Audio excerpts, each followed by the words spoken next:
Chapter 3 The Killing of Putna.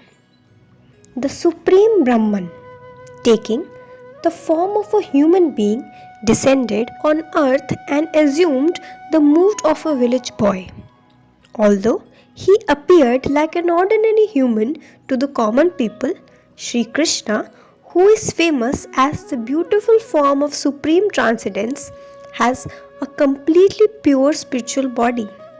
Manifesting along with his divine consort, he fully satisfied the minds of everyone. Once Vrajraj Nanda, having accepted the customs of ordinary people, followed the proper etiquette to protect his city and went to Mathura with other senior men to pay taxes to King Kamsa for their yearly milk production. The Yadus and their faithful servants accompanied him. In Mathura, King Kamsa had previously tried to kill the eighth child of Devaki, who appeared as the personification of Yogamaya. At that time, Yogamaya severely rebuked Kamsa, who was known as Kalnemi in his previous life, saying, "You fool! What benefit will you get by killing me? The one who will kill you has already taken birth somewhere else." Remembering his past enmity towards Lord Vishnu, the cruel and wicked Kamsa then tactfully sent Putna Rakshasi to Vrindavan to kill baby Krishna. She was as foreboding as an evil planet. Capable of assuming any form, Putna came to Nanda's capital disguised as the most beautiful woman in the three worlds. The villagers became attracted and bewildered by seeing such an exceptionally charming woman. In this way, Putna astonished the minds of everyone with her superbly enchanting form. Seeing the extraordinary elegance of Putna, the Vrajvasis openly mocked the famous society girls of heaven, saying, "Oh Urvashi, you are the best of the heavenly damsels, but in the presence of Putna, you are no more than a beggar. There is no use of maintaining high bamboos of your pride any longer, for it has now been crushed. O Rambhe, very soon you will become the consort of a frog. Oh, your fame, which can be compared to a line of melted butter, is now as valuable as crematorium covered by water. Oh Menke, all my followers now laugh heartily at you. Oh, a rushing current has now washed away the treasure of your beauty. Oh Chitralekhe, your captivating form appears now like lines of painting. O Tilottame, your glorious fame has dwindled to nil." Everyone wondered about the identity of Putna. The Vrajavasis thought, "Is this lady presiding demigoddess of Vrindavan? Is she the goddess of fortune of the three worlds? Or is she a creeper of lightning appear without a cloud?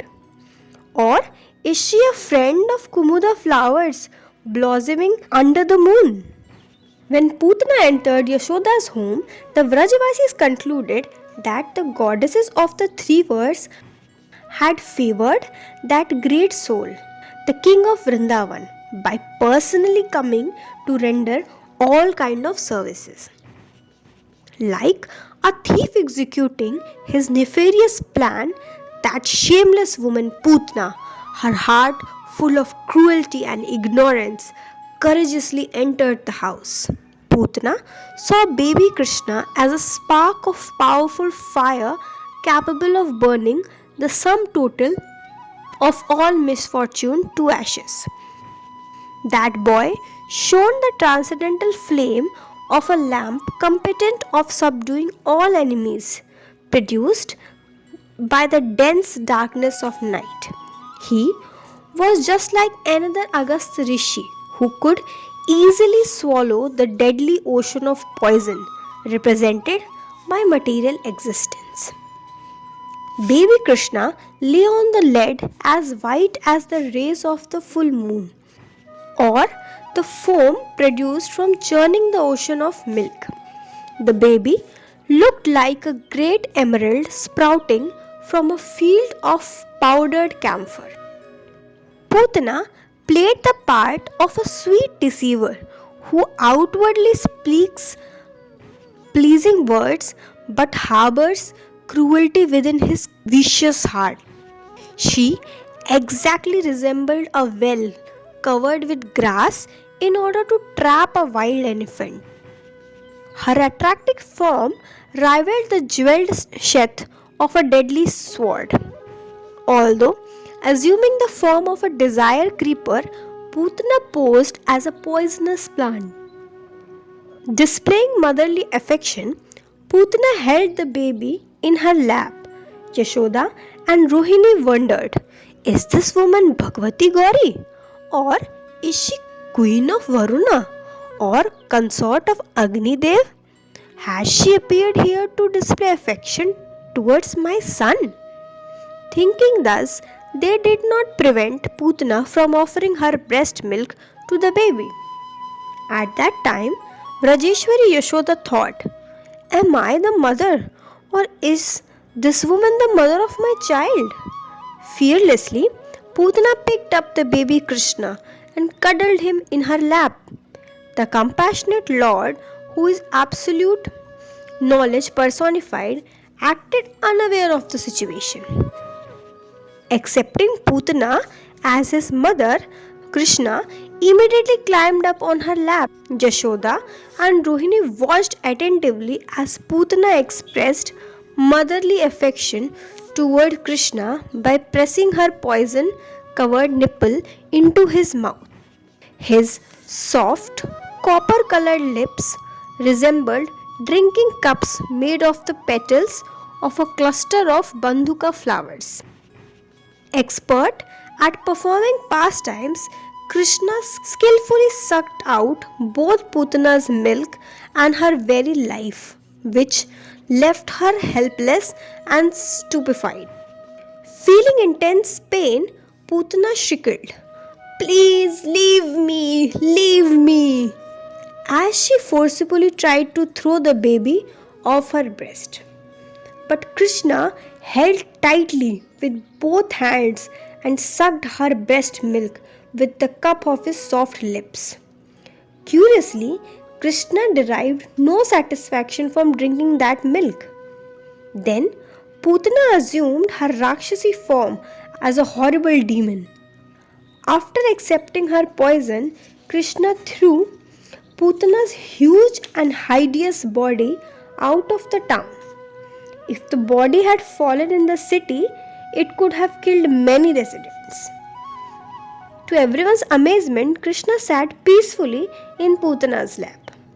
The Vrajavasis froze in fright upon seeing the gigantic body of that witch.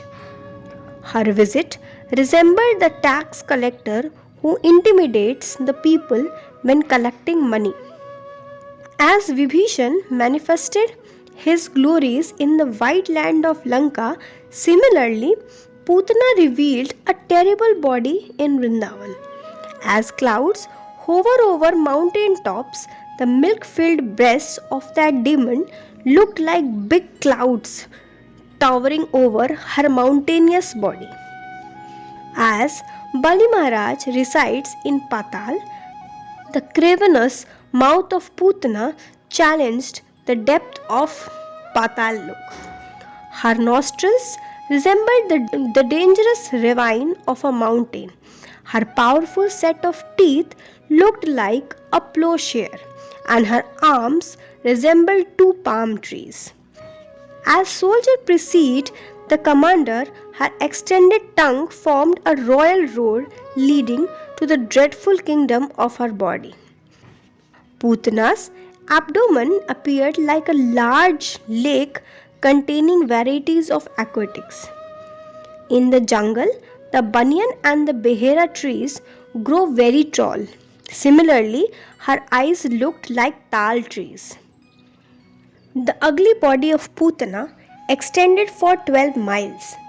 When the body of Putana fell to the ground, it smashed all the mango trees in King Kamsa's fruit orchard.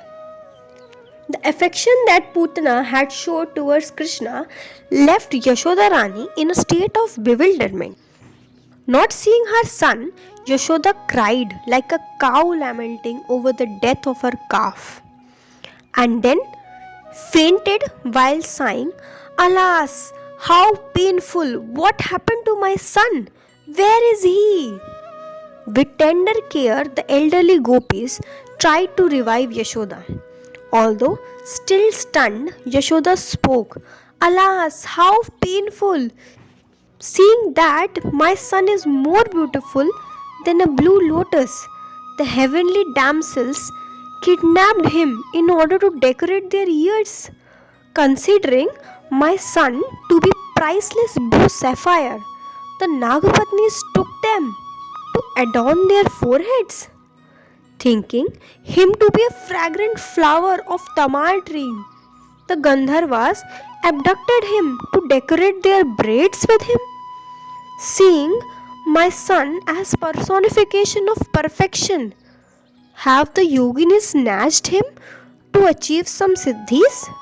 Mistaking my son for the moon, has Shiva put him on his matted locks? Are the activities of this wicked lady the results of my bad karma? Or it is just freak play of destiny? Considering me unworthy, has my son gone to another mother? While thus lamenting, Yashoda staggered a few steps and fell senseless. But the moment she heard that her son has returned, Rajeshwari Yashoda regained her consciousness. Upon waking, she said, "Please tell me, has someone kidnapped my son? Where can I find him?" As she stumbled forward, Yashoda's hair came undone and her dress got covered with dirt. In such a distressed condition, she resembled a lavali creeper blown about by a strong wind. Although the Vrajavasis tried to restrain her, Yashoda continued to wail and strike her breast. She appeared like compassion personified as she passed through the town gate. Meanwhile, the Gopas frantically ran in all directions crying, "Has a mountain peak, without being driven by a high wind, suddenly crashed down in Vrindavan? Is it the dead womb of the earth? Is it some melted flesh fallen from the sky? Or is it a heap of bones collected from 10 directions? Or is it a body of a demon?" Krishna's relative saw all the townspeople running fearfully to the east.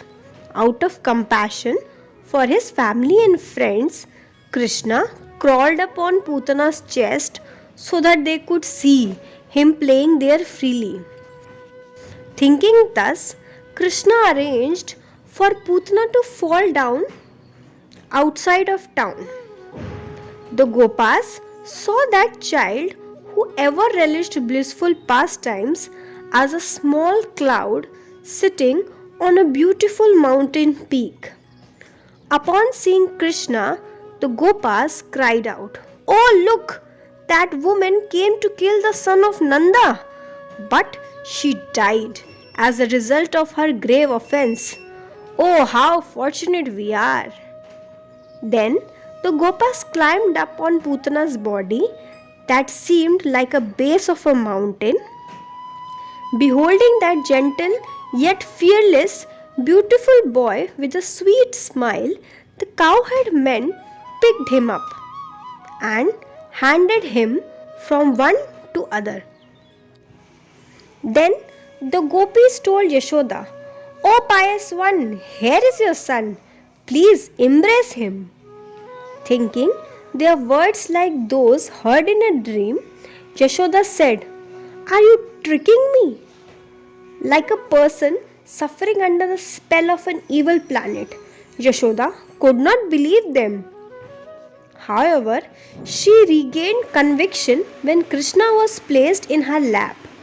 Vrajeshwari Yashoda appeared like a woman awaking from a deep sleep of lamentation, or a dead body coming back to life, or an unconscious person returning to his senses. Yashoda swelled with joy upon seeing his son's face. Thereafter, Yashoda and Rohini, along with the other elderly gopis, waved about the switch of a cow, bathed the beautiful child with cow's urine, and performed other purifying acts to create auspiciousness. To further protect the child, they chanted holy names of Lord. Meanwhile, the Vrajavasis chopped up the gigantic body of Putna, took it away, and burned it.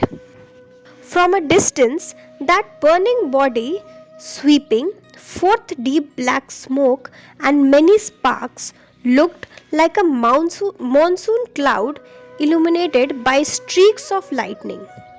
Because Krishna had touched Putna, the smoke arising from her burning body filled every planet up to Vaikuntha with a sweet aroma.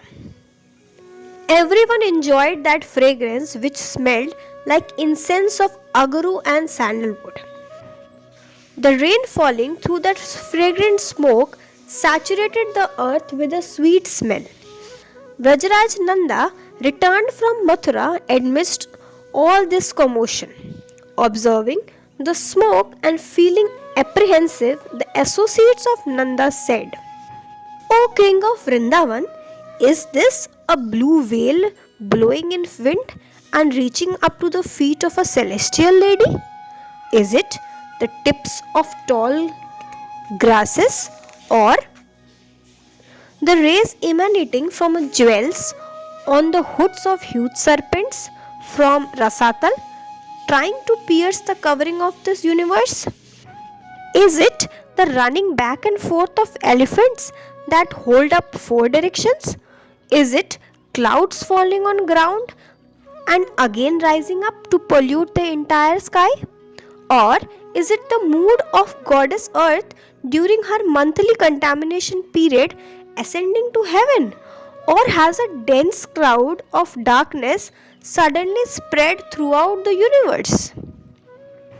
Moving close to Putna, the elderly Gopas wondered, where has all this aromatic smoke suddenly come from? Has the fragrance of the earth, expressing its desire to conquer the sky, taken the form of a smoke to spread throughout the world? Thus, the Gopas argued amongst themselves about the amazing event. Feeling disturbed, Vrajraj Nanda said, "What happened? What is wrong?" Within minutes, the Vrajavasis assembled before Nanda Maharaj and told him about Putana's demoniac deeds. Then, to purify his son, Nanda Baba attentively observed all the proper Vedic rites, which included bathing him with cow's urine and other auspicious substances. Gazing at his beloved child, Nanda relished unlimited paternal affection. After the joyous sound subsided, Vrajraj Nanda picked up his son and affectionately smelled his head.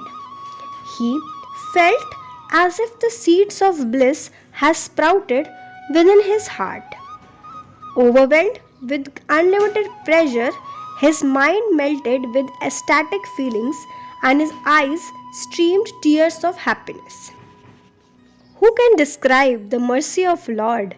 Even though Putana Rakshasi came disguised as a mother to kill Krishna with her poisonous breast milk, the compassionate Lord gave her the position of a mother in the spiritual world.